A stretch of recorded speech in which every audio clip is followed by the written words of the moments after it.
Hey everyone, I've got something really close to my heart to share. My mom started a homemade food business and I wanted to surprise her with a custom logo. But instead of hiring a designer, I teamed up with ChatGPT.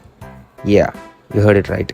From the first idea to the final polish, we worked together step by step to bring the vision to life. In this video, I'll walk you through the whole journey, the first drafts, the tweaks, and the final logo we have landed on. If you are curious how AI can actually help you create something meaningful, or you're just here for a wholesome story, stick around.